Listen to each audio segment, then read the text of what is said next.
할렐루야.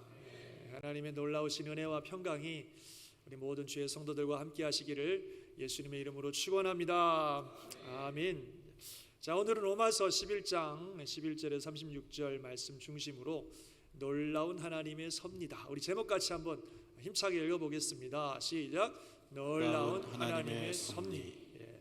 우리 모두에게 큰 은혜가 되시고 또 축복이 되시리라고 믿습니다. 사실 오늘 이 본문 말씀은 우리가 로마서를 쭉 말씀을 듣다가 9장에 와서 사도 바울이 이스라엘의 백성에 대한 특별한 말씀들을 하고 계시는데요, 그 이스라엘 백성들에 대한 부분의 마지막 부분입니다. 누차 말씀을 드렸습니다만 누구보다도 하나님의 큰 은혜와 축복을 받았던 이스라엘 백성들이 하나님의 아들 예수 그리스도의 복음에 적대를 하고 거부하고 완고하고 교만한 모습을 살아가는 것들이 우리가 볼 땐 참 당황스럽고 또 의아한 부분입니다. 특별히 누구보다도 사도 바울은 같은 이스라엘 민족으로서 자기 동족들이 저렇게 예수 그리스도의 복음을 거부하고 하나님의 뜻과 반대되는 삶을 살아가는 걸 보면서 너무너무 가슴 아파하는 것입니다.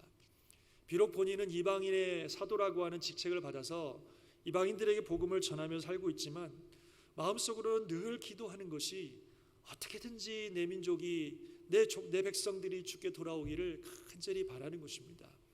그래서 정말 할 수만 있다면, 그들이 돌아올 수만 있다면 내가 그들 대신 저주를 받아 그리스도에게 끊어질지라도 어떻게든지 그들이 내 백성들이, 우리 내 종족들이, 내 가족들이 하나님께 돌아오기를, 주께 돌아오기를 간절히 기도하는 사람이 바로 이 바울입니다. 그래서 이 이스라엘 백성들을 향한 특별한 메시지들을 9장부터 쭉 우리에게 전해 주었었습니다. 9장에서는 아브라함의 씨라고 다 이스라엘 백성이 아니라 약속의 씨로 불림받은 사람들만이 이스라엘 씨다, 이런 말씀했었고요. 10장에서는 그들에게 분명히 복음이 전해졌음에도 불구하고 그들의 그 완고함에 대한 고발을 하는 그런 일이 있었고요. 또 지난주 11장에서 결국 온 이스라엘이 다 구원받는 게 아니라 남은 자들을 통해서 하나님이 역사하시고 그들을 구원하신다고 하는 그런 말씀들을 주셨습니다. 그러나 오늘 이 11장 마지막 부분에서 오늘 이 이스라엘 백성들에 대한 말씀들을 정리하면서 우리가 기억해야 될 참 중요한 교훈과 어찌 보면 이스라엘 백성들의 미래에 대한 아주 중요한 비밀을 우리에게 전해주고 있습니다. 이 비밀은 하나님의 놀라운 섭리 가운데 이루어질 이스라엘 백성들의 미래에 대한 이야기입니다. 사도 바울이 어떻게 이 비밀을 알게 됐는지 알 수 없지만 아마도 자기 민족을 위해서 간절히 기도하는 가운데 하나님께서 그에게 깨닫게 해주신, 또 알게 해주신 놀라운 비밀이라고 생각이 됩니다. 그래서 오늘 이 말씀을 함께 나눌 텐데, 사도 바울이 전해주는 이 이스라엘 백성들을 향한 하나님의 비밀과 또 그것을 붙들고 살아가는 그의 삶의 원리들은 저와 여러분들에게 굉장히 중요한 의미를 가지고 있습니다. 우리 모두에게 큰 은혜가 되시고 또 축복이 되시는 복된 이 아침이 되시기를 예수님 이름은 다시 한번 축원합니다.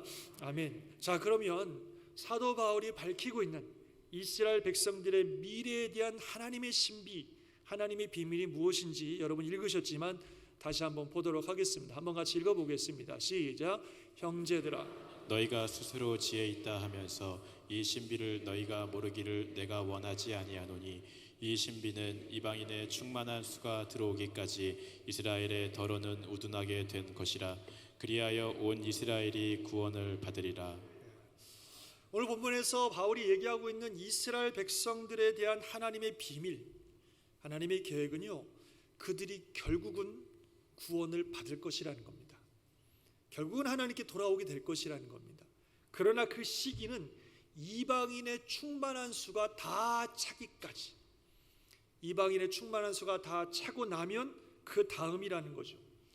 오늘 얘기한 것처럼 비록 이스라엘 백성들이 지금은 그들의 심령이 우둔하게 되어 참 복음이 무엇인지를 알고 있지 못하지만 하나님이 계획하시고 계신 구원받은 이방인의 숫자가 다 차면 그때 이스라엘 백성들은 복음을 깨닫고 주께로 돌아오게 된다고 하는 그런 비밀입니다.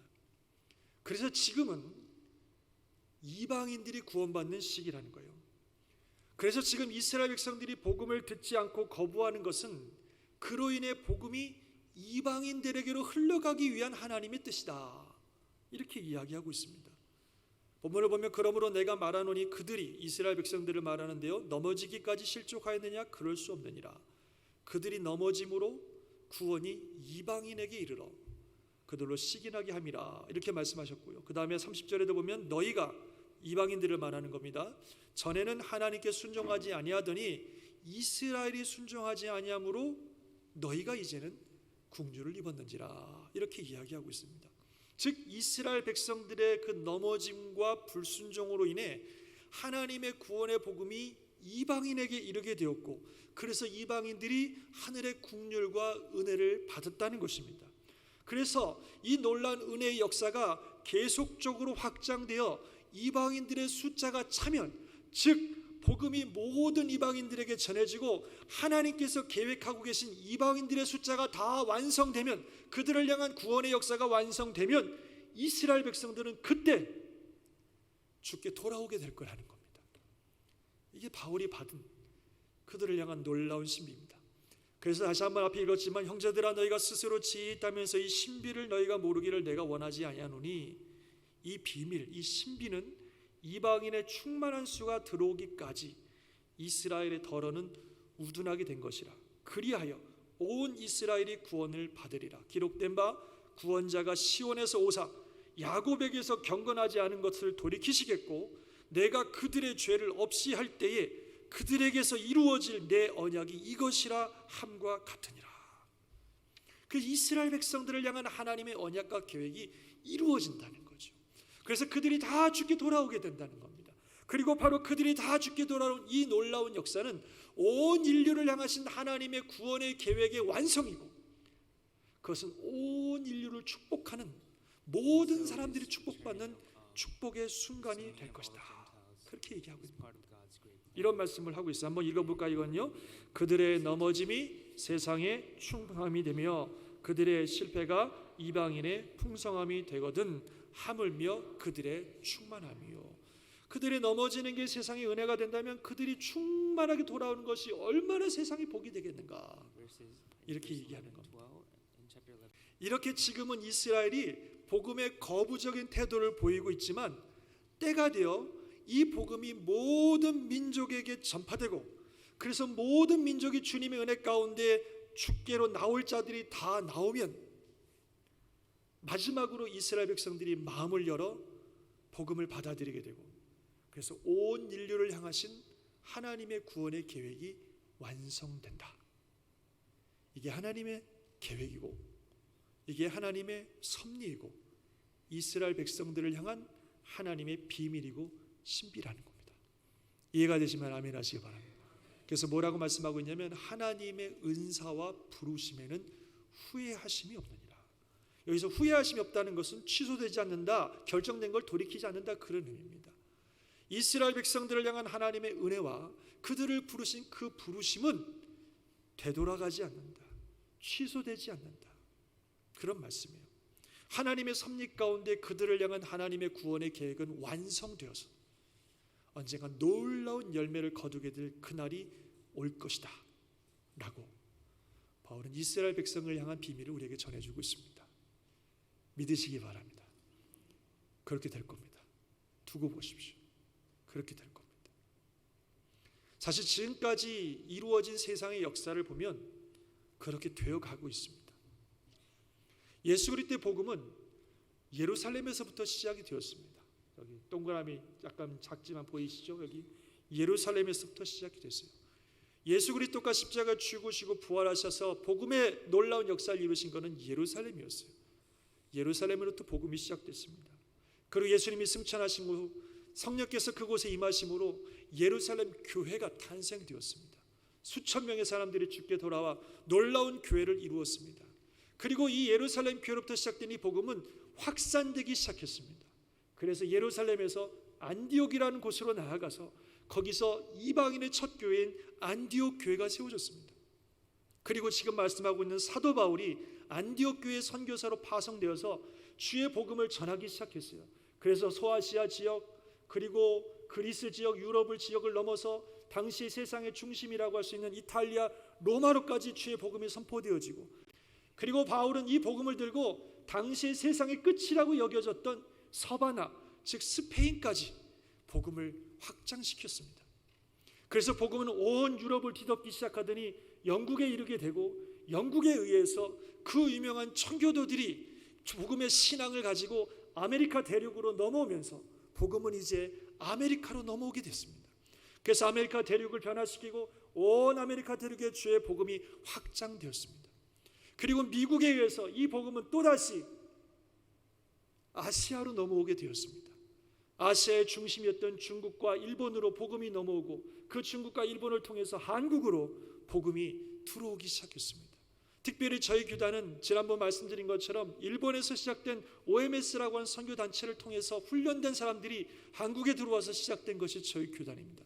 그래서 복음이 한국에 들어오기 시작하더니 놀랍게 복음이 확장되고 큰 부흥이 일어났습니다. 그래서 한국으로부터 동남아시아 국가들과 많은 국가들에게 복음이 확장되기 시작했어요.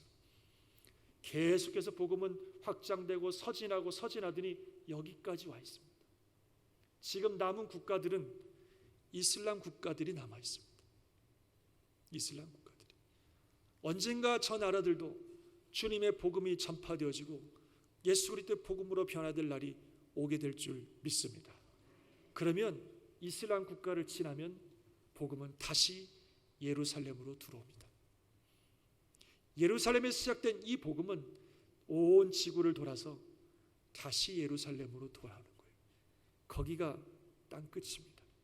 온 인류를 향하신 모든 이방인들에게 주의 복음이 선포되고 나면 이 복음은 예루살렘으로 돌아올 것이고, 그러면 이스라엘 백성들이 마음을 열고 그 복음을 받아들여 온 이스라엘 백성들이 구원받는 놀라운 역사가 있을 것입니다. 그래서 온 열방을, 세계를 향하신 하나님의 구원의 계획이 완성되는 겁니다. 바울은 이 비전을 보았습니다. 이 비밀을 발견했습니다. 그것을 분명히 알고 있습니다. 믿고 있습니다. 그래서 비록 지금은 자기 백성들이 주께 돌아오지 않아서 너무너무 마음이 아프지만, 내 백성들이 하루라도 빨리 주께 돌아오는 길은 하루라도 빨리 이 복음이 온 세상에 전파되어 하나님께서 말씀하신, 하나님이 계획하신 그 이방인의 수가 충만하게 차는 그날이 빨리 돌아오는 것, 어찌 보면 그것이 내 백성을 하루라도 빨리 주께 돌아오게 하는 그런 길이라고 하는 믿음을 가지고 그는 열심히 이방인들에게 복음을 전했을 것이라고 믿습니다. 자기 마음에는 자기 동족들을 가슴에 품고 있으면서 이방인의 사도로서 한 사람이라도 더 주께 돌아오게 하기 위해서 열심히 복음을 전하는 삶을 살았습니다. 비록 지금 내 백성, 내 가족, 내 민족 이스라엘 백성들이 복음을 거부하고 있지만, 아무리 내가 노력하고 그들에게 접근하려고 해도 그들은 복음을 받아들이고 있지 않지만, 언젠가 이방인을 향한 이 모든 구원이 완성되면 이제 내 백성들이 주께로 돌아오게 된다고 하는 이 비밀을 깨닫게, 그날을 하루라도 앞당기기 위해서, 한 영혼이라도 늦기 전에 주께 돌아오게 하기 위해서 자기의 모든 삶을 복음을 전하는 일에 헌신했던 사람이 바로 사도 바울입니다. 이런 사도 바울의 이 비밀, 또 비전, 삶의 원리는 여기 계신 많은 분들에게 너무나 중요한 삶의 원리가 되리라고 저는 믿습니다. 이 말씀을 읽으면서 제 안에 들어오는 확신이 있었습니다. 바로 이런 겁니다. 우리가 로마서를 특별히 9장을 시작하면서 자기 민족들을 향한 사도 바울이 안타까운 마음을 우리에게 적용시켜서 이렇게 표현했었습니다. 나는 열심히 교회 나오고 나는 열심히 신앙생활을 하고 있는데 내가 가장 사랑하는 나의 가족들이나 나의 가장 가까운 사람들이 주께 나오지 않고 있습니다. 너무너무 마음이 아프죠. 이렇게 귀한 복음, 이렇게 좋은 복음, 이렇게 중요한 복음을 내가 가장 사랑하는 사람들이 알지 못하고 받지 않아서 이 복음의 밖에 서 있는 모습을 볼 때 너무너무 마음이 아픈 것입니다. 어찌할 바를 모르겠는 것입니다. 그런데 오늘 이 바울이 전하고 있는 그의 삶의 비전과 원리를 볼 때 우리에게 소망이 생기고 비전이 생기는 거예요. 다시 한번 바울은 이렇게 얘기하는 겁니다. 내 민족, 내 백성이 아직 주께 돌아오지 않고 있습니다. 내가 아무리 애를 써도 되지 않습니다. 그러나 하나님의 섭리와 뜻 가운데 언젠가 그들은 주께 돌아올 줄 저는 믿습니다. 나는 그날이 하루라도 빨리 더 다가오게 하기 위해서 오늘도 내게 주신 사명, 이방인에게 복음 전하는 이 일에 내 삶을 드립니다. 이게 오늘 사도 바울이 우리에게 전해주는 메시지입니다. 사랑하는 성도 여러분, 여러분들이 너무나 사랑하는 그분들, 정말 어떻게든지 주께 돌아오기 원하는 그분들, 우리가 지금은 아무리 애를 쓰고 노력해도 도무지 마음이 열리지 아니하고 주께 돌아오지 않을 수도 있습니다. 그래서 너무나 좌절되고 너무나 마음이 아플 수도 있습니다. 그러나 믿기는 사도 바울처럼 그들을 가슴에 품고 기도하며 나아가면 언젠가 반드시 하나님의 섭리 가운데 그들이 주께 돌아오게 될 줄 믿습니다. 그 일을 위해서 지금 우리가 해야 될 일은 지금 내게 맡기신 영혼들, 지금 내가 감당해야 될 사명을 최선을 다해 감당하며 내게 맡기신 영혼들에게 주의 복음을 전하는 것입니다. 사랑하는 성도 여러분, 복음은요 흘러가야 됩니다. 이게 흘러가야 언젠가는 내가 사랑하는 그 사람들에게 이 복음이 닿을 수 있습니다. 이 복음이 지금 나를 통해서 그 사람에게 닿지 않는다 할지라도 이 복음이 계속해서 흘러가면 언젠간 누군가에 의해서 이 복음이 내가 사랑하는 그 사람에게 닿을 것입니다. 그러면 그가 깨닫게 될 것이고 돌아오게 될 것입니다. 그렇기 때문에 지금 내가 해야 될 일은 어떻게 해서라도 이 복음이, 이 사랑이 조금이라도 더 흘러가도록 우리가 최선의 노력을 다해야 됩니다. 나를 통해서 단 한 발자국이라도 더 흘러가도록, 나를 통해서 단 한 영혼이라도 더 주께 돌아오도록, 그래서 내가 사랑하는 그 사람이 그 복음을 만날 날이 한 발자국이라도 더 가까이 오도록 이 복음을 나를 통해서 끊임없이 흘려보내야 된다는 거예요. 그게 바울이 붙들었던 소망이고 바울이 붙들었던 비전이고 진리였습니다. 지금은 내 백성들이 주께 돌아오지 않지만 하나님의 뜻 안에서 언젠가 그들이 돌아온다는 비전을 가지고 하루라도 한 영혼이라도 더 주께 돌아오기 위해서 최선을 다했다 살았던 삶. 그가 생전에 그 백성들이 돌아오는 것을 보지 못했으나 아까 설명드린 것처럼 지금 복음은 놀랍게 온 세상으로 퍼져가고 있고 그의 기도와 소원처럼 그 백성들이 주께 돌아올 날들이 멀지 않았다는 겁니다. 우리의 소망, 우리의 날도 그렇게 이루어질 줄 믿습니다. 아멘이십니까? 지금 당장은 내 눈앞에 보이지 않고 소망에 보이지 않는 것 같을지라도 하나님의 섭리 속에 그날은 반드시 오게 될 것입니다. 그리고 그날이 오면 오늘 사도 바울이 고백했던 이 찬양을 우리도 함께 하나님께 드리게 될 것입니다. 함께 읽겠습니다. 시작. 깊도다 하나님의 지혜와 지식의 풍성함이여 그의 판단은 헤아리지 못할 것이며 그의 길은 찾지 못할 것이로다. 이는 만물이 주에게서 나오고 주로 말미암고 주에게로 돌아감이라. 그에게 영광이 세세에 있을지어다. 아멘. 할렐루야.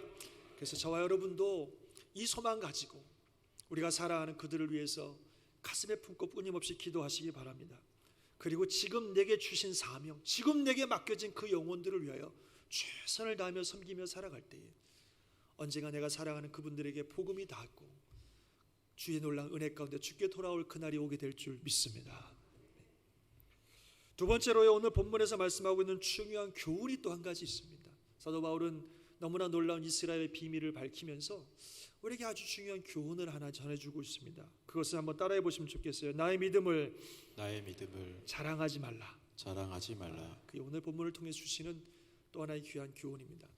앞서 말씀드린 것처럼 이스라엘 백성들의 불순종으로 인해 복음이 이방인들에게로 흘러갔습니다. 그래서 많은 이방인들이 은혜를 받고 복음을 믿어서 주께 돌아오게 되었습니다. 그런데 이거는요, 오늘 우리가 읽지 않았지만 앞부분에서 바울이 뭐라고 표현하고 있냐면 이거는 돌감람나무가 참 감람나무의 접붙임을 받은 것과 마찬가지다, 그렇게 얘기를 하고 있어요. 또한 가지 열매가 꺾였는데, 즉 참 감람나무가 있었는데 그 가지가 꺾이고 돌감람나무인 네가 그들 중에 접붙임이 되어 참 감람나무 뿌리의 진액을 함께 받은 자가 되었다. 이렇게 말씀하고 있어요. 그 진짜 참 감람나무의 가지가 얼마나 꺾이고 거기에 돌 감람나무와 같은 이방인 우리가 접붙임을 받아서 그래서 그 은혜를 받고 있다라고 그렇게 얘기하는 거예요. 그러면서 말하기를 접붙임을 받은 이 돌 감람나무 우리 이방인들은 아직 복음을 믿지 않는 이스라엘 백성들을 보면서 너희들의 믿음을 자랑하지 말라 말하고 있어요. 우리 같이 한번 읽어볼까요? 시작. 그 가지들을 향하여 자랑하지 말라.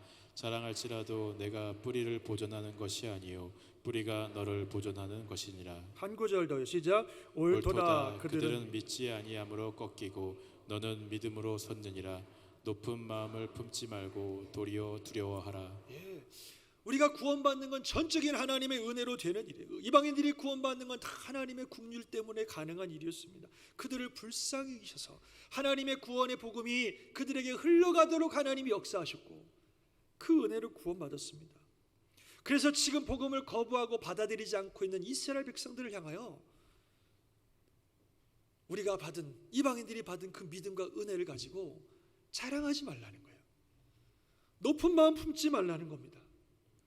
자칫 잘못하면 그러다가 당신들도 잘려나간다고 경고하고 있어요. 하나님이 원 가지들도 아끼지 아니하셨은즉 너도 아끼지 아니하시리라. 그러므로 하나님이 인자하심과 준엄하심을 보라. 넘어지는 자들에게는 준엄하심이 있으니 너희가 만일 하나님의 인자하심에 머물러 있으면 그 인자가 너희에게 있으리라. 그러나 그렇지 않으면 너도 지키는 바가 되리라. 조심하라는 거죠. 자긍하지 말라는 거죠. 그리고 지금 앞에 말씀드린 것처럼 잘려나간 것 같은 이스라엘 백성도 언젠가 하나님의 뜻 안에서 다시 돌아와 접붙임을 받을 날이 있을 거라는 거죠. 네가 원 돌 감람나무에서 찍힘을 받고 본성을 거스려 좋은 감람나무의 접붙임을 받았으니 원 가진 이 사람들이야 얼마나 더 자기 감람나무의 접붙임을 받겠느냐. 지금은 비록 하나님의 섭리와 뜻 안에서 이방인의 수가 다 차기를 기다리고 있을 뿐이지 언젠가 이방인의 구원이 완성되면 그들에게도 하나님의 은혜가 임하셔서 복음을 깨닫고 돌아올 날이 있다는 겁니다. 그래서 아까 읽으신 것처럼 이방인의 충만한 수가 다 차기까지 그들이 더러는 우둔하게 된 것이고 그리고 그들이 구원받을 것이라고 얘기하고 있습니다. 모든 게 다 하나님의 은혜입니다. 모든 게 다 하나님의 섭리일 뿐입니다. 그러므로 자신들의 믿음을 자랑하지 말고 또 지금 믿음 없어 보이는 사람들을 보면서 판단하지 말고 겸손하게 있으라는 거예요. 사랑하는 성도 여러분, 우리도 마찬가지죠. 우리가 갖고 있는 이 믿음, 우리에게 주신 이 은혜, 이게 우리의 능력 때문입니까? 우리의 노력 때문입니까? 우리의 공로 때문입니까? 다 하나님이 전적으로 주신 은혜일 줄 믿습니다. 하나님이 주신 거예요. 그래서 우리는 우리가 가지고 있는 이 믿음에 대해서 자랑하거나 높은 마음 품어서는 안 됩니다. 또 주변에 좀 믿음이 없어 보이는 사람들을 보면서 업신여기거나 판단해서도 안 됩니다. 주변의 분들이 지금은 믿음이 없다고, 아니 지금은 복음을 받아들이지 않아서 주님을 믿지 않는다고, 그들이 믿음이 연약해 보인다고 판단할 게 아닙니다. 하나님의 역사 가운데 언젠가 그들이 죽게 돌아올 날이 있을 것이고 어찌면 우리보다도 훨씬 더 강력한, 훨씬 더 훌륭한 믿음의 사람들이 될 수도 있습니다. 그 주님은 먼저 된 자가 나중되고 나중된 자가 먼저 될 사람들이 많다 그랬어요. 모릅니다, 어떻게 될지. 미국의 큰 부흥을 이뤘던 무디라고 하는 목사님, 오랜만에 들어보셨지만 초등학교도 못 나오시고 구두수 전공이었습니다. 사람들이 다 무시하고 멸시하는 사람이었어요. 그러나 하나님의 은혜가 그에게 임하시니까 온 미국 전역을, 온 열방을 변화시키는 위대한 부흥사로 놀랍게 사용되었습니다. 누가 그 사람이 그렇게 될 줄 알았겠습니까? 제가 한국에서 목회를, 청년회를 섬기고 있었는데요, 저희 교회 청년주 가운데 한 청년이 있었는데 장로님 아들이었어요. 근데 도대체 신앙에 관심이 없어요. 주일날 그냥 아빠 따라 어찌로 교회 한번 나오고 말 뿐이지 뭐 그냥 아무 관심도 없습니다. 청년회 모임은 단 한 번도 나오지 않았습니다. 그런 그 친구를 보면서 아이고 어떡하면 좋으나 그런 생각만 있었고 뭐 특별히 교제도 없었고 그랬습니다. 그러다가 이제 제가 미국 유학기를 오면서 그 교회를 떠나서 이렇게 왔는데 어느 날 소식이 들려오는데 이 친구가 은혜를 받았다는 거예요. 은혜를 받더니 자신의 삶을 헌신했다는 거예요. 그래서 신학교를 들어갔다는 겁니다. 목사님이 되셨대요. 그리고 미국에 공부하러 오셨대요. 그리고 저한테 연락이 왔어요. 목사님, 저 미국에 지금 유학 왔는데 지금 어느 교회에서 지금 목회하고 있습니다. 제가 얼마나 놀랐는지 몰라요. 저는 진짜 단 한 번도 그 친구가 목사님이 되리라고는 상상도 안 했어요. 상상. 그랬는데 하나님의 은혜가 임하시니까 목사님이 되셔가지고 지금 저보다도 더 놀랍게 주의 일을 하고 있는 귀한 목사님이 되셨어요. 어떻게 될지 몰라요. 어떻게 될지 몰라요. 우리 모두는 다 하나님의 은혜로 이렇게 믿음 지켜가고 사는 줄 믿습니다. 그 내가 지금 좀 믿음이 좋다고 다른 사람보다 많은 은혜 받았다고 결코 자신을 높이거나 자랑해서는 안 됩니다. 이 교만과 자랑은 우리를 무너뜨리는 크나큰 악입니다. 어찌 보면 외부로부터 오는 어떤 공격이나 그런 어떤 시련보다도 스물스물 내 안에 들어와서 내 안에서 자라고 있는 이 교만함이 우리에겐 더 무서운 적입니다. 어떤 순간에도 누구를 만나든지 하나님이 내게 주신 은혜를 기억하여 늘 겸손할 수 있길 바라고 다른 사람들을 나보다 낫게 여기고 존경하고 사랑하고 내게 주신 사명 가하여 섬기며 주님의 나라를 이룰 수 있기를 주의 이름으로 축원합니다. 그게 은혜 받은 사람의 마땅한 자세입니다. 저와 여러분이 그런 주님의 사람 될 수 있기를 주의 이름으로 축원합니다. 사랑하는 성도 여러분, 말씀을 마치겠습니다. 하나님의 섭리 너무너무 놀랍습니다. 아무도 그 지혜와 그 능력을 알 수가 없습니다. 어떻게 역사하실지 아무도 알 수 없습니다. 우리의 삶 가운데 그 섭리가 함께 하셔서 지금까지 함께 하셨고 앞으로의 모든 삶도 합력하여 선을 이루실 줄 믿습니다. 우린 그저 그 하나님의 은혜에 감사하면서 지금 내게 섬기라고 주신 그 영혼들, 지금 내게 감당하라고 주신 그 사명에 최선을 다해서 감당하고 사랑하고 섬기며 나아갈 뿐입니다. 그럴 때 우리를 통해서 우리가 미처 알지 못할지라도 우리를 통해서 하나님의 섭리가 흘러가고 그래서 그 놀라운 섭리와 그 은혜가 저와 여러분이 가슴에 품고 있는 수많은 영혼들에게 흘러넘쳐서 가정이 변화되고 교회가 변화되고 이 지역이 변화되고 하나님 나라가 확장되는 놀라운 역사가 일어날 줄 믿습니다. 그 은혜와 축복이 저와 여러분을 통해 우리 교회를 통해서 이루어질 수 있기를 예수님 이름으로 축원합니다. 기도하겠습니다.